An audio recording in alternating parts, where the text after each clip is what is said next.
Le NISSIN, Nouvelle Ivoirien, Côte d'Ivoire Nouvelle, parti politique représenté par Marie-Karine Bladi, a rencontré les Ivoiriens de la diaspora pour non seulement présenter son parti politique à celle-ci, mais a tenu à leur annoncer de vive voix la candidature de la présidente de ce parti au présidentiel qui auront lieu en octobre 2020 en Côte d'Ivoire. La candidate a expliqué à l'auditoire les objectifs du NISSIN, qui ne sont que la construction d'une société ivoirienne de confiance et réconcilier les Ivoiriens, tout en donnant espoir à une jeunesse complètement désemparée. Comment y parvenir? C'est ce que explique la candidate face à son auditoire. Nouvel Ivoirien, Côte d'Ivoire Nouvelle, un nouveau livre s'ouvre aux Ivoiriens pour écrire une histoire, celle-là, d'un gage, d'un héritage à léguer à nos enfants, à notre descendance. Se retrouver pour le NISSIN, c'est bâtir une nation forte, solidaire, démocratique. L'espoir est encore permis et le changement possible qu'avec le NISSIN. Le NISSIN, en ton nom parlant, Nouvel Ivoirien, Côte d'Ivoire Nouvelle. Cela dit, nous ne pourrons avoir une nouvelle Côte d'Ivoire sans passer par un nouvel Ivoirien. Nous sommes tous des Ivoiriens, nous connaissons l'histoire de notre nation. Mesdames et messieurs, amis, camarades, frères et sœurs, chers compatriotes, voilà comment les Ivoiriens s'appelleront à partir de 2020, car nous vivrons dans un véritable amour.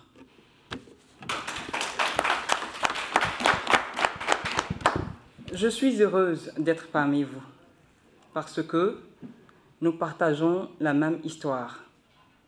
Comme vous, j'ai vécu en Europe et j'y viens très souvent.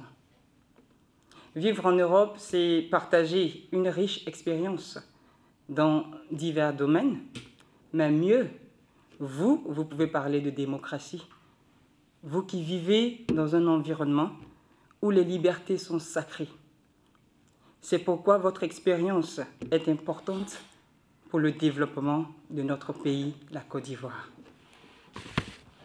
En venant ici vous voir, je ne suis pas venue uniquement que dans l'intention de requérir vos voix pour les élections présidentielles de 2020. Mais je suis ici pour qu'ensemble nous puissions unir nos efforts pour être au chevet de notre pays, la Côte d'Ivoire, qui est malade. Comment est-ce possible de développer un pays dans de telles conditions? Lorsque nous parlons de misère, nous parlons de jeunesse sans emploi. Mais il y a aussi des dettes qu'il faut régler. La Côte d'Ivoire est malade de son système éducatif. L'école est privatisée. La Côte d'Ivoire est malade parce que les paysans sont spoliés par les multinationales. La Côte d'Ivoire est malade de son système de santé. Vous êtes en Europe. Je vous inviterai à faire un tour à Abidjan. J'allais dire en Côte d'Ivoire. C'est dommage. En Côte d'Ivoire, tu as ton malade. Ben, on a bien envie de te souhaiter d'avoir un docteur privé. Oui, parce que dans les hôpitaux, ben, on vous aide à continuer la fin de vie de votre malade dans les inhumations. Et c'est une réalité. La Côte d'Ivoire est malade parce que depuis les indépendances, on n'a jamais pensé à l'industrialisation pour créer des emplois. La Côte d'Ivoire est malade parce que les jeunes, oui, n'ont pas d'emploi. Vous qui côtoyez chaque jour les bienfaits du développement, vous avez la capacité de changer cela. Le NISSIN que je suis venu vous présenter est un parti de gauche qui partage les valeurs de solidarité, qui partagent les valeurs de justice sociale et de répartition de richesses. Pour la production de richesses, je suis pour la libre entreprise, mais pas pour ce capitalisme sauvage qui ignore les inégalités sociales.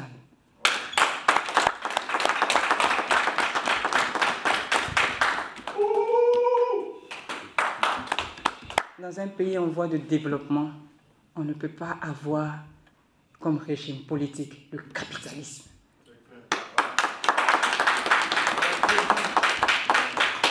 C'est tuer le peuple. Hélas, c'est ce que nous vivons. Le Nissin répond à l'appel des Ivoiriens pour concrétiser leur désir qui est d'avoir un mode de vie épanoui en mettant fin au diktat de cette classe politique qui n'a qu'apporter guerre, désolation, tristesse, angoisse à nos populations.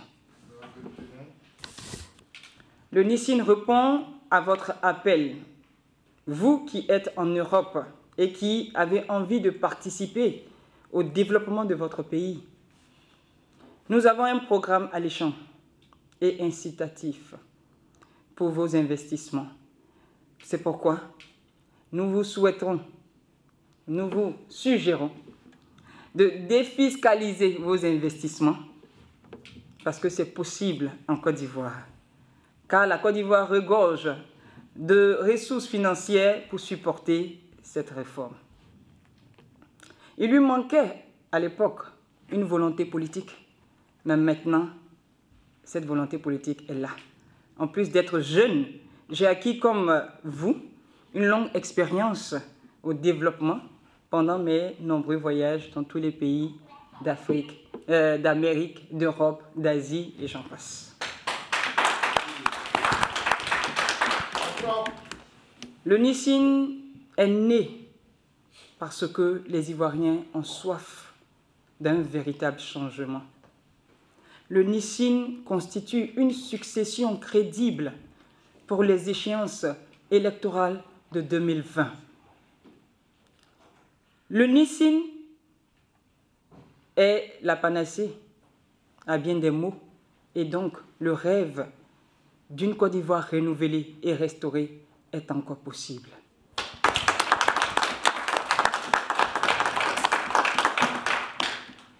Avec le Nissin, les Ivoiriens ont besoin de se retrouver pour bâtir une Côte d'Ivoire nouvelle, démocratique, égalitaire, où les Ivoiriens sentiront un nouveau vent souffler sur la Côte d'Ivoire. Et je vous invite à embarquer dans ce bateau.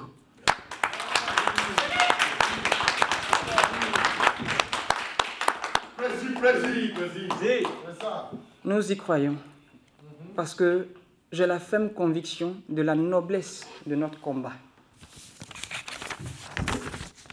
Pour 2020, nous avons déjà gagné les élections.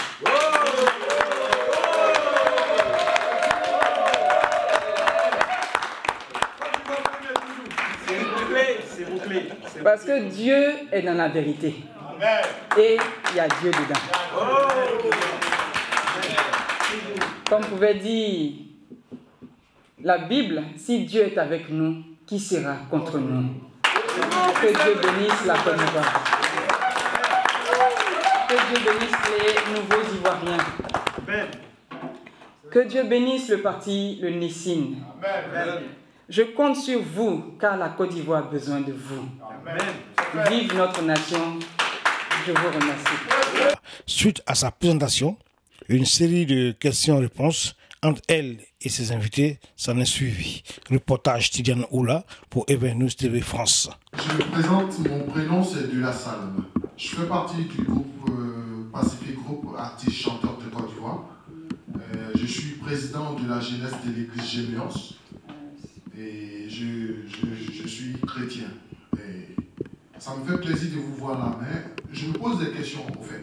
Est-ce que vraiment vous êtes connu en Côte d'Ivoire? Quel est votre parcours professionnel? Qu'est-ce que vous avez fait au pays? J'aimerais un peu savoir un peu plus sur vous, parce que je ne vous connais pas personnellement. Concernant mon frère qui a demandé mon parcours, ce qui me plaît, c'est que lorsque je déposais les documents au service des renseignements généraux pour le parti, ils ont dit, mais même quand tu vends poisson, tu peux être président. Il dit, ah, Dieu merci. Moi, j'ai un parcours commercial. J'avais dit, je suis dans le domaine du marketing. Mais avant, sur le plan culturel, les Ivoiriens me connaissent, puisque moi, j'ai fait tout ce qui est mode, beauté, consort. Mon dernier titre, j'allais dire, c'est le concours de beauté Mrs. World, où j'ai compéti devant 76 pays au Vietnam en 2009. Je vais gagner. En 2009, là où j'ai été la lauréate de la Côte d'Ivoire et j'ai dignement représenté notre pays, les drapeaux, les couleurs tricolores de notre nation, je suis rentrée en Côte d'Ivoire avec la couronne et avec le titre. Voilà. Mais ça, c'est de l'aspect politique, c'est ce qui relève de l'aspect culturel. Concernant la politique, vous savez, la politique, c'est vrai, il y a des cours de sciences éco, mais la politique, tu ne la fais pas, elle te fait. Voilà, la politique, c'est le quotidien. La politique, c'est tout ce que nous faisons. Comment nous gérons notre famille. À la maison, c'est une méthode de politique. Tout ce que nous faisons, c'est de la politique. Et aujourd'hui, le cas de notre nation est tel, à un niveau culminant de sa désobligeance que, ben, il fait que nous nous levions. Voilà, il fait que nous nous levions. Et je me réjouis de ce que dans votre intervention, vous avez spécifié le fait que vous soyez chrétien. C'est très important. C'est très important. Vous savez, aujourd'hui, moi je le dis, honnêtement, mon parti, il est à part entière d'un appel divin. Amen. Oui, d'un appel divin. Parce que c'est que Dieu qui a égard à ses enfants, à sa progéniture, à sa descendance et à son peuple. La Bible dit, heureuse la nation dont l'Éternel est le Dieu. Est-ce que ça veut dire que vous voyez Dieu gouverner une nation? Non, ça veut dire que le choix suprême de cette nation doit être de Dieu. S'il est de Dieu, ça veut dire que le peuple sera heureux. Je suis de Dieu. Amen. Une chose, on ne la commence pas. Exactement. Voilà. Notre Père, qui est là en ce moment, et entre les quatre murs, nous a toujours dit, j'irai jusqu'au bout. Donc nous aussi, là, on va au bout.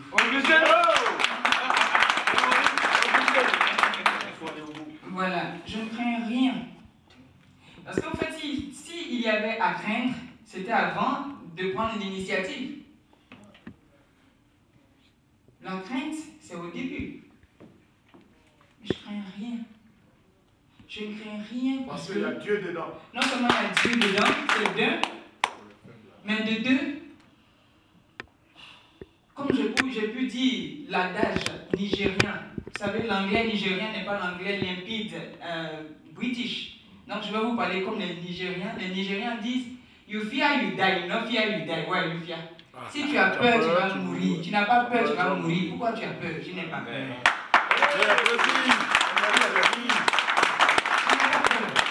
Vous savez, il y a un temps pour toutes choses.